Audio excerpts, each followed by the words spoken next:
Yes ngono dunya biasa wae. Pokoke urip wis biasa wae. Maksudnya biasa wae penting saleh, di hati saleh, rezeki wis minawos.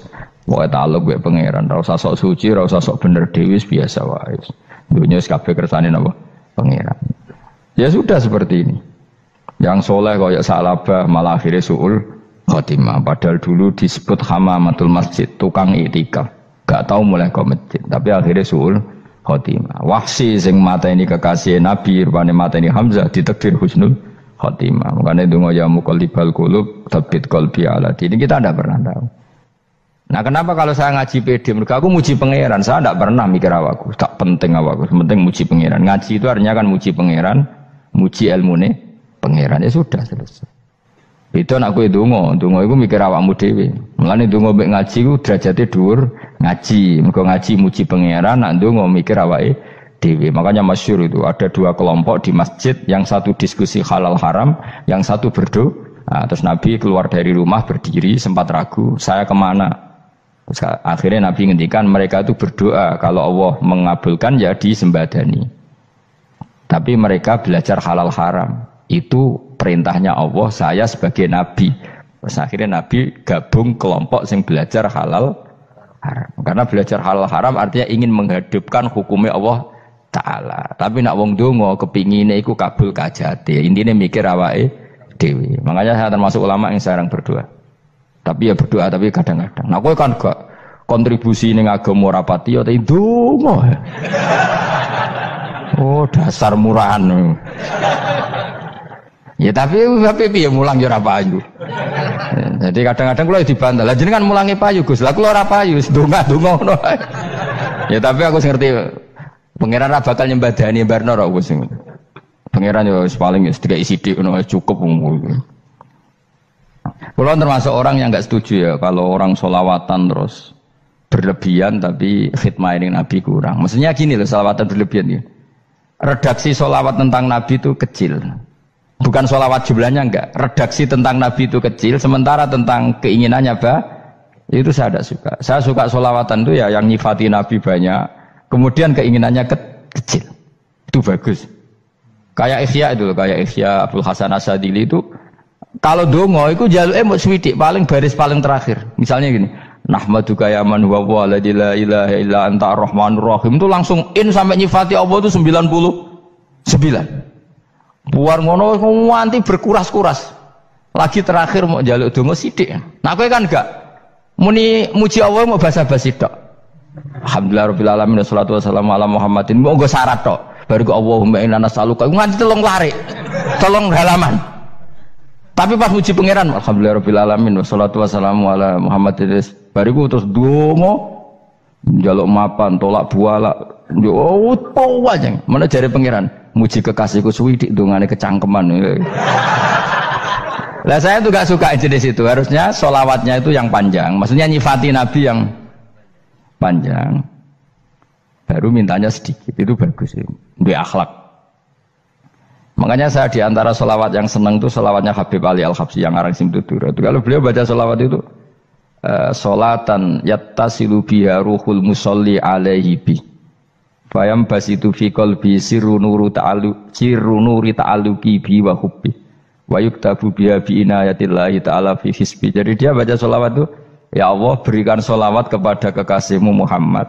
Dengan sholawat ini rohnya saya, musolli itu rohnya saya yang membaca sholawat, bisa sambung dengan rohnya Rasulullah. Dan setelah sambung saya terhitung sebagai orang yang mencintai Rasulullah. Dan saya berharap dari cinta itu saya tertulis sebagai umatnya.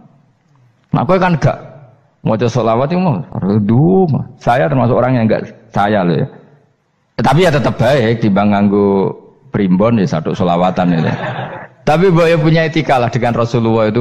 Kalau dongo nyifati Nabi yang banyak, ya baru keinginan.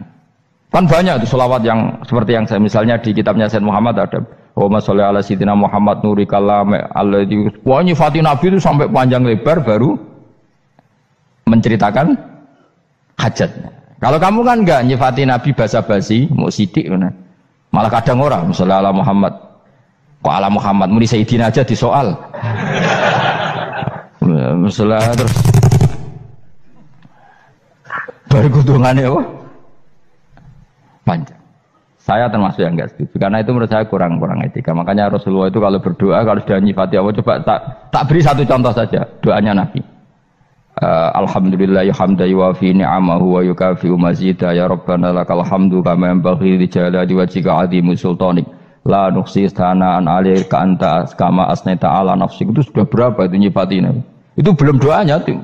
Nah kamu kan enggak Allahumma alhamdulillahirabbil alamin Allahumma ya Allah di hajati gremeng titik seramu tuh kan jangan gak bakat wali.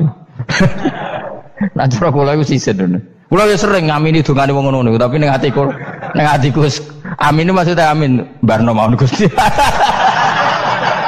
Dadi aku amin tapi amin ku barno mawon Gusti. Wong ora jelas ngono betul. Jadi aku muni amin tapi amin barno maksudnya ya Allah barno amin maksudnya.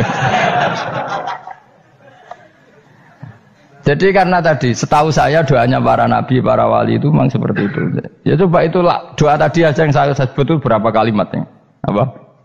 Alhamdulillah hamdan yuwafi ni'amahu wa yukafi'u mazida ya rabbana lakal hamdu kama yanbaghi li jalali wajhika 'azimi sultanik la nuqsi sana'an 'alaika anta kama asnaita 'ala. Enggak terhitung pujian saya kepada engkau sebanyak engkau memuji pada diri engkau sendiri. Allahumma inni a'udzu biridhoka min sakhatika fi mu'afatika min uqubatika wa bika minkal.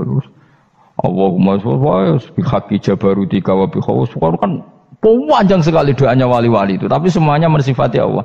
Bahkan banyak yang kemudian lupa enggak doa. Coba haji, doa haji itu coba. Labbaik Allahumma labbaik la syarika lak innal hamda wan ni'mata laka wal mulka la syarika lak wan ni'matu itu kan labbaik saya siap melaksanakan perintahmu ya Allah sa'dik engkau yang punya pujian engkau la syarika lak itu malah enggak ada jarang malah ada doanya itu kalimatnya talbiyah semua Allahumma antal azil akram itu sudah seperti itu karena tadi al-mu'min yashghaluhu sana 'ala Allah min ayyakuna li nafsihi dzakiran. Mukmin sejati adalah sibuk memuja Allah sampai lupa jatah dirinya sendiri. Nah, kowe kan gak mujine Allah basa-basi, dongane tenanan. Itu jadi makhluk aneh, itu jadi hubungan mbek pangeran itu wong aneh. Ya tapi jen ra bakat wali, semono iku dadine semono iku. Ya tok ngono kok mari wali kakean malah gak elit. Jadi, tapi saya mohon itu di sholawat itu usahakan jumlah paling enggak jumlah sholawatnya banyak, doanya sedikit. Paling enggak misalnya kamu tidak punya kalimat yang apa baik ya mau sholawat ping 100 itu gak ada salah biar guling-gilingan apa kita menyebut kekasihnya Allah lebih banyak ketimbang kita menyebut hajat kita sendiri ya gitulah paling enggak punya etika seperti itu ya. Kalau kamu enggak punya segot-segot sing keren bacalah sholawat berapa 100 terus cerita awam Gusti utang kula kathah. Mungkin ra jawab wis roh.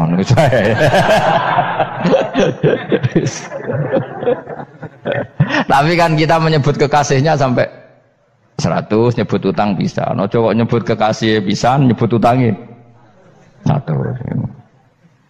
Berarti yang sampean ditakoki pangeran, kowe nyebut kekasih wong pira pisan, nyebut utang 100 dasar rayu utang ngono-ngono kan.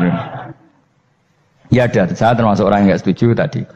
Jadi kalau redaksi sholawat cari yang mujinya Nabi lebih lebih banyak. Karena itu nanti lebih diridhoi Allah Taala. Coba Allah sendiri kalau nyebut nabinya itu hitung saja. Laqad ja'akum rasulun min anfusikum. Jadi rasulun min anfusikum seorang rasul yang sejenis dengan kamu. Terus azizun orangnya sangat terhormat. Alaihi ma'anitum rasul ini siap menanggung apa yang kalian tidak mampu. Kowe ra bakal mlebu swarga barokah syafaate Nabi akhirnya mlebu swarga. Kowe ra kelar korban Nabi tahu mengorbankan kita semua. Dokha Rasulullah bikabsaini terus hada an ahli wa hada amman lam yudokhi min mati. Ini jenis alihima anittum. Nabi menanggung apa yang kalian berat. Azizun Nabi itu ali terus harisun alaikum. Nabi sangat berkomitmen menyelamatkan kalian. Haris itu keinginan yang berlebihan itu jenis apa? Haris, kiai kuno namanya ini ngungseng, keinginan yang over. Nabi itu sangat berkeinginan kita ini maslahat. Terus bil mukminina raufur. Allah yang super saja kalau nyebut nabinya nyifati sebanyak itu. Ada ayat lagi misalnya, Rabbana wab'ats fihim rasulam minhum yatlu alaihim ayatika. Muhammad itu siapa? Seorang rasul yang membacakan ayat-ayat Allah. Wa yu'allimuhum, seorang rasul yang mengajari mereka alkitab wal hikmah. Wa yuzakkihim, seorang rasul yang membersihkan akhlak-akhlak kita. Jadi artinya Allah punya tradisi kalau nyifati rasul itu banyak. Juga nyifati orang-orang sekeliling rasul. Makanya menurut saya madzhab Syiah itu enggak pas. Karena Allah kalau nyifati Rasulullah itu jika nyifati orang-orang di sekeliling Rasulullah, dan itu dengan pujian, yaitu Muhammadur Rasulullah walladzina ma'ahu asyidda walal kufar ruhama'u bainahum tarahum ruk'an sujada yabtawuna fadlan minallahi warid wa nasimahum fi wujuhim min atharis sujud. Itu kan panjang sekali, dan orang-orang sekeliling Muhammad adalah begini. Kayak apa Allah muji para ashabu Rasulillah? Masa kita ikut kelompok yang menghina ashabnya apa? Rasulillah. Makanya kita tetap madzhab ahli sunnah apa? Wal jamaah, yaitu mencintai semua sahabat. Karena Allah saja yang Tuhan mensifatinya dengan sehormat itu. Mensifati apa? Ashabu Rasulillah. Disifati orang-orang yang saling kasih sayang sama orang mukmin. Tarahum ruka'an, sujud dan komitmen hidupnya untuk rukuk dan sujud. Simahum fi wujuhim min asari sujud. Sudah asari sujud tidak usah diterjemah, nanti sensitif. Cuma setahu saya asar sujud itu nanti setelah di akhirat orang sering sujud itu jabahnya itu ada nurnya. Tapi kalau ada yang nafsirkan asari sujud itu warna tertentu ya semboy, itu sensitif. Yang jelas asari sujud itu ya sudah seperti itu. Seneng kamu kok kasut. Kowe nyen provokator, nak ono apa ya? Ada hal yang begitu terus mau berlebihan. Uteke ya khisimun. Nah, kalau ada kepentingan, pokoknya ayat si mahum fi wujuhim min atharis sujud, bahwa dalam jabahnya itu ada asaris sujud. Itu masyhur kan, saya terangkan ya, tapi gue jauh sensitif loh, biasa wae. Suatu saat Rasulullah itu ngendikan begini, nanti saya kata Nabi akan nyafaati kalian semua. Sahabat-sahabat tanya, ya Rasulullah dengan sekian miliar orang, bagaimana kamu mengenali kita? Saya ulang lagi, suatu saat saya nanti akan nyafaati kalian, karena saya kenal kalian. Maksudnya di akhirat. Ya apa? Di akhirat. Terus sahabat tanya, ya Rasulullah bagaimana engkau mengenali kita, sementara nanti di akhirat bermiliar-miliar orang gitu. Terus Nabi ngendikan gini, jika kamu punya unta dengan tanda tertentu, saya ulang lagi, jika kamu punya unta punya tanda tertentu, dalam jidatnya ada begini, dalam tangannya ada gini, dalam kakinya ada gini, maka apa kamu bisa membedakan untamu dengan unta orang lain? Ya bisa ya Rasulullah, karena unta kita khas. Misalnya kaki depannya ada putihnya, kaki belakangnya ada putihnya, dalam baduknya ada putihnya. Terus kata Nabi, inna ummati yut'auna yaumal qiyamati hurran muhajjalin min asaril wudu. Nanti umatku nanti wajahnya juga bersinar, tangan kakinya juga bersinar. Jadi asar itu saya pastikan secara riwayat itu akhirat, maksudnya tentang akhirat. Tapi bahwa yang di dunia ada yang memulai asar itu nggih monggo mawon. Loh itu bagus kan, artinya ekspresi percepatan. Ndak apa-apa loh, daripada kok kowe ora jelas ini gitu. Maksudnya ya orang ngetok ya pancen jarang sujud tenan. Wis ora usah sensitif, tapi yang jelas ya nanti. Ya sampean kiamat ruang samu. Nanti hisab itu nanti kalau hitung hanya sekitar 3 jam. Hisabnya sak dunia itu hanya sekitar, karena malaikat itu tidak kesulitan sama sekali. Tak warai ya, ini nggak akan salah saya dalam hal ini karena riwayatnya sahihah. Kenapa hisab itu hanya butuh rubu'un nahar, 1/4 dari siang enggak? Anggap saja siang itu 6 jam atau 12 jam, itu aja terserah. Kalau 12 paruhnya kan 6 ya. Seperti 1/4-nya berarti 3. Itu gini. Jadi nanti di mahsyar itu kan yauma tabyaddu wujuh wa taswaddu wujuh. Yaudah yang kafir itu gelap, hilang. Wajahnya, tubuhnya semuanya gelap. Yang mukmin itu semuanya terang. Jadi sudah yang tabyaddu wujuh wa taswaddu wujuh otomatis terus nyingkap. Terus pergerakannya itu delala yang tabyaddu wujuh itu ke kanan, yang taswaddu wujuh ke kiri. Maka kamu jangan punya sinar yang kelap-kelip, nanti kena bego yang karena nggak jelas tadi. Maka kamu harus sinarnya yang sejelas-jelasnya. Ghurran muhajjalin min asaril. Bila perlu nur kamu sampai menembus langit saat itu. Makanya ketika orang mukmin sudah nurnya ada di muka, ada di tangan, masih ngendikan Rabbana atmim lana nurona, karena takut masih kena bigo tadi. Karena kalau hanya wudhu tok, sikil tok kan, bayangkan di miliaran orang kan bisa agak kelihatan. Tapi kalau nurnya sampai nembus langit kan, itu siapa kok nurnya sampai, kan malaikat langsung tahu. Lane hafal Quran, alim kan insya Allah nurnya itu. Sama zaman itu masih berdoa, Rabbana atmim lana, sempurnakan nur kami. Karena nanti identifikasi malaikat berdasar tadi, kalau ada nur berarti diletakkan ashabal yamin, kalau nggak ada nur ashabal shimal. Nah malaikat yang dibawa bigo itu kira-kira detail nggak? Dugaan saya kalau kelap-kelip pasti kena shimal. Wah ini partai kiri, mesti kan. Pemenang yang wudhunya mau dulet sirah tok sidik. Karena anak madzhab Syafi'i. Sebetulnya meskipun itu sebaiknya kalau basuh sirah itu kabeh ben ora kelap kelip, mana aneh pepes terus dulat-dulit tok. Iku soben ya itu kelap kelip. Ya sudah ya. Setelah itu kata ngendikane pangeran yu'raful mujrimuna bisimahum fayukhadu bin nawasi wal aqdam. Orang-orang pendosa kelihatan maka diletakkan di kiri.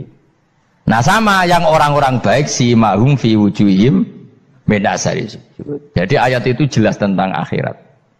Tapi kira usah terus merovokasi. Seneng kamu kok ya khisimun, maksudnya provokator gitu. Jadi nanti yang mukmin jelas nurnya. Lah nur ini nanti dengan kadar iman kamu, perilaku kamu. Ada yang kelap-kelip, ada yang... Nah yang kelap-kelip ini orang kena bigo itu tadi. Nanti setelah kena bigo ikut ashabis simal, yang kelap-kelip disortir lagi malaikat yang bagian detail kan ada nanti. Nah ini terus ditubir neraka. Yang kafir benar-benar neraka, yang ini ditubir neraka. Nah itu nanti ini yang ngel-ngelo Kanjeng Nabi digoleki ya ini itu. Mana sakit Kanjeng Nabi, mana ono kiai soleh darani, nek iso soleh dhewe sakit Nabi mergo terus goleki endi umatku sing kelap-kelip terus dicari disyafaati. Ya imma langsung dituruti Allah wa imma diumbasine neraka. Ya terserah rencanamu piye kon aku kowe. Tapi yang jelas apa?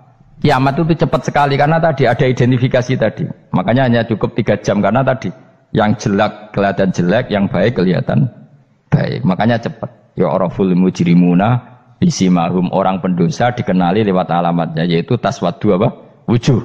Kalau orang baik dikenali lewat tabyadu wujuh.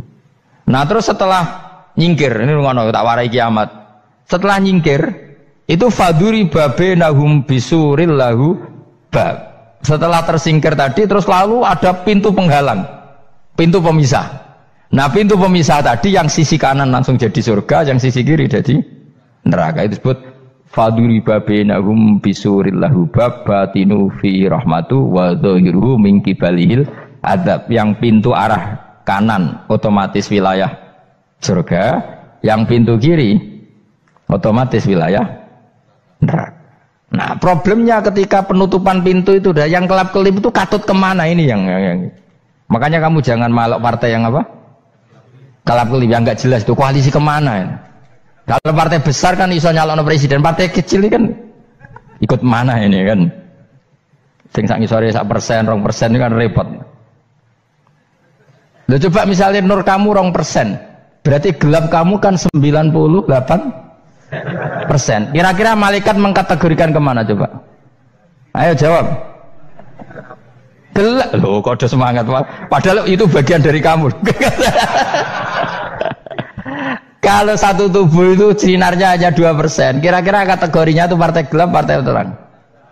Kok semangat kok ada ini. Berarti kegaruk kemana? Kiri.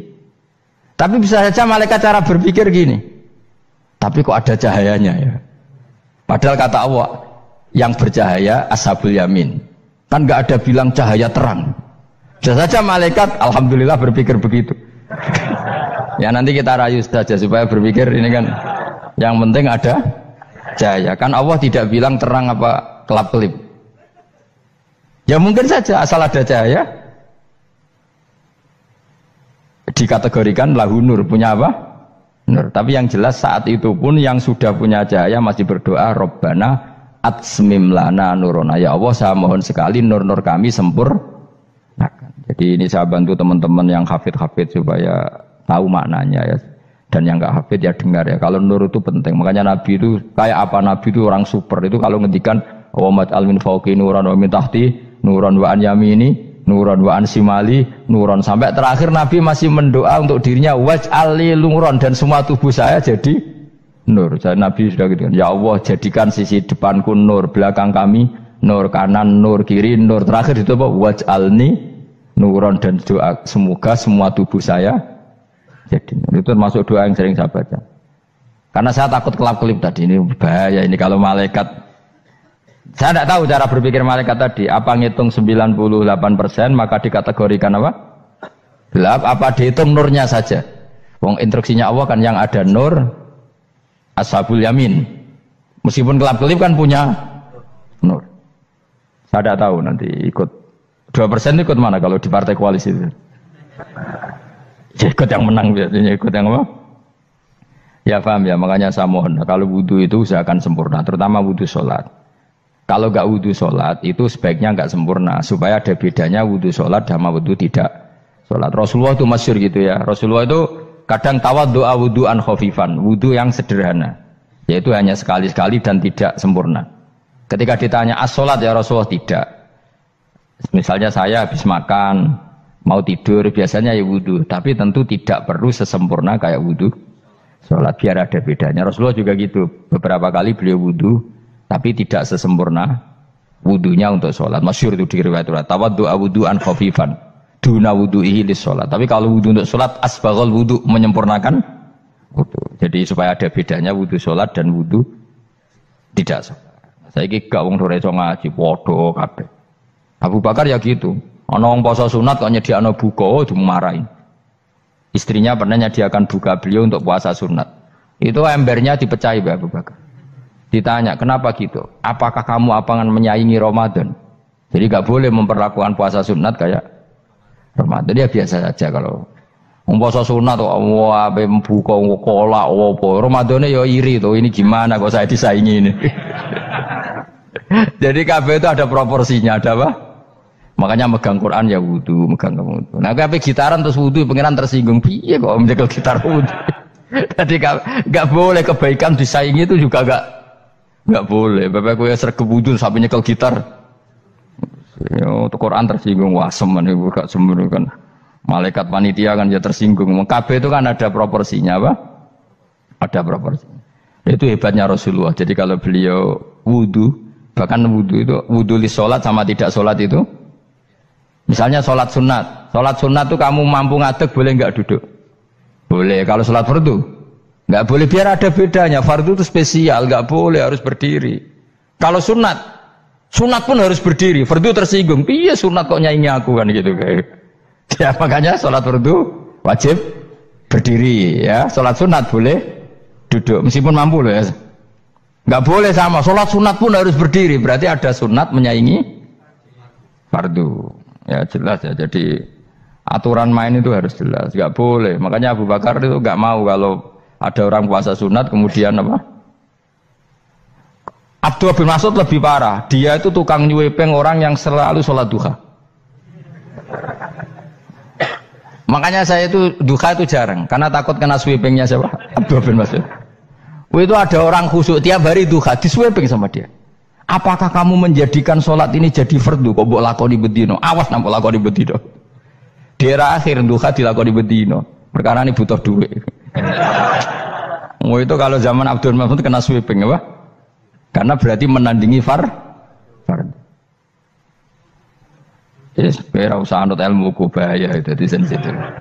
Cuma ini kan ilmu tetap tak utarakan. Biar kamu tahu, nggak boleh fardu disaingi itu nggak. Coba kan banyak ketentuannya tadi. Contoh paling gampang itu apa?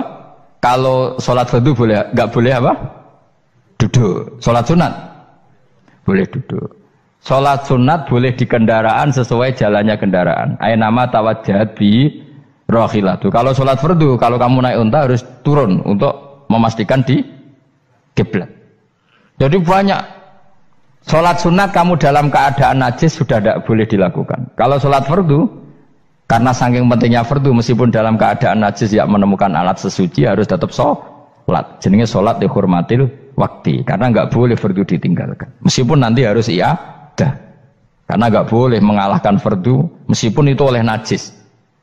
Jadi misalnya kamu pergi hanya bawa satu celana, kemudian di terminal atau apa kena najis, kena uyah sampean misalnya, kamu harus tetap wudu dan sholat.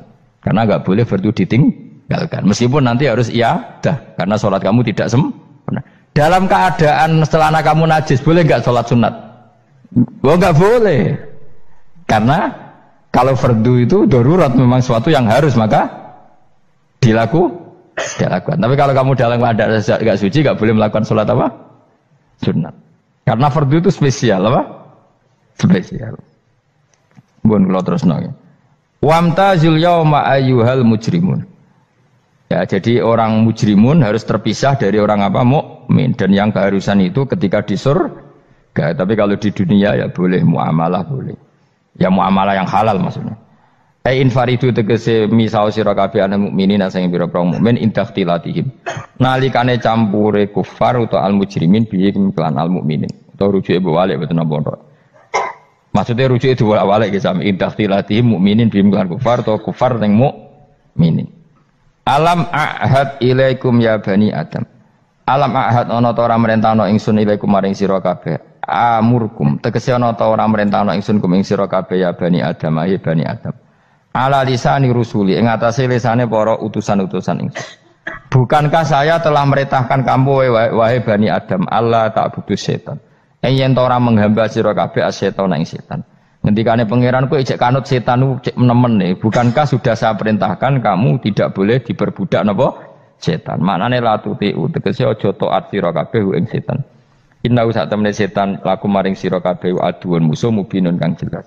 Bayinul adawati banget musuhane. Lah setan musuhmu kok malah mbok nut bocah kok sarap ngono. Karwan musuh kok di nut. Anut ya pangeran mergo Allah wali fid dunya wal akhirah. Wa ani buduni lan yen to nyembah sira kabeh ni ingsun. Wa anstune kelakuan budu nyembah sira kabeh ni ingsun wahidu tegese nglakoni tauhid sira kabeh. To mengesakno sira kabeh ni ingsun. Wa ati ulan taat sira kabeh ni ingsun. Harusnya kita hanya ibadah ning Allah Subhanahu wa ta'ala, karena dia yang menciptakan kita, tempat kita kembali. Setan itu tidak siapa-siapa, makhluk yang hina, yang lemah. Pokoknya malah taat.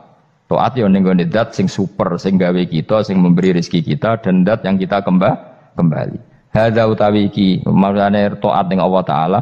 Hadza ay al madkur min taatillah iku sirat dan dalan tori kontek sedalan mustaqimun kang